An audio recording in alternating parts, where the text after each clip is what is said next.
ಇನ್ನು ನೀಟ್ ಪರೀಕ್ಷಾ ಹಗರಣ ಜೊತೆಗೆ NTA ಇಂದಾದಂಥ ಸಾಲು ಸಾಲು ಅವಾಂತರಗಳನ್ನ ವಿರೋಧಿಸಿ ಜಂತರ್ ಮಂತರ್ನಲ್ಲಿ ಸಿಜೆಪಿ ಪ್ರತಿಭಟನೆಯ ಕಹಳೆಯನ್ನ ಮೊಳಗಿಸಿದೆ. ಅಂದ್ರೆ ಕಾಕ್ರೋಚ್ ಜನತಾ ಪಾರ್ಟಿ.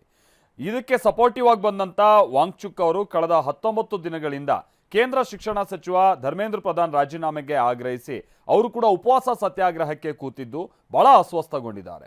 9 kg ತೂಕವನ್ನ ಈಗ ಆಲ್ರೆಡಿ ಅವರು ಕಳೆದುಕೊಂಡಿದ್ದಾರೆ.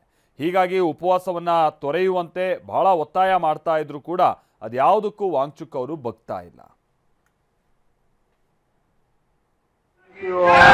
Thank you all. I love you all too. Thank you.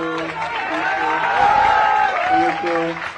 I am strong with half my muscles. Thank you. I'm strong inside. Thank you very much for all your good wishes. Thank you. High court Sonam Wangchuk ಆರೋಗ್ಯದ ಬಗ್ಗೆ ಕಳವಳ ವ್ಯಕ್ತಪಡಿಸಿ ಸಲ್ಲಿಸಲಾಗಿದ್ದ PIL ಅರ್ಜಿ ವಿಚಾರಣೆ ನಡೆಯಿತು. ಮುಖ್ಯ ನ್ಯಾಯಮೂರ್ತಿ DK ಉಪಾಧ್ಯಾಯ ಹಾಗೂ ನ್ಯಾಯಮೂರ್ತಿ ತೇಜಸ್ ಕಾರಿಯಾ ಅವರಿದ್ದಂಥ ಪೀಠ ಕೇಂದ್ರ ಸರ್ಕಾರಕ್ಕೆ ಮಹತ್ವದ ಸೂಚನೆಯನ್ನ ಕೊಟ್ಟಿದೆ. ಸೋನಂ ವಾಂಗ್ಚುಕ್ ಅವರ ಆರೋಗ್ಯದ ಮೇಲೆ ಕೇಂದ್ರ ಸರ್ಕಾರ ನಿಗಾ ವಹಿಸಬೇಕು, ಪ್ರತಿದಿನ ಪರಿಶೀಲಿಸಬೇಕು ಮತ್ತು ಅಗತ್ಯ ಇದ್ದಾಗ ತಕ್ಷಣವೇ ವೈದ್ಯಕೀಯ ಚಿಕಿತ್ಸೆಯನ್ನು ಒದಗಿಸಬೇಕು. ಪ್ರತಿಯೊಬ್ಬರ ಪ್ರಾಣ ಕೂಡ ಅಮೂಲ್ಯ ಅಂತ ತಿಳಿಸಿದೆ.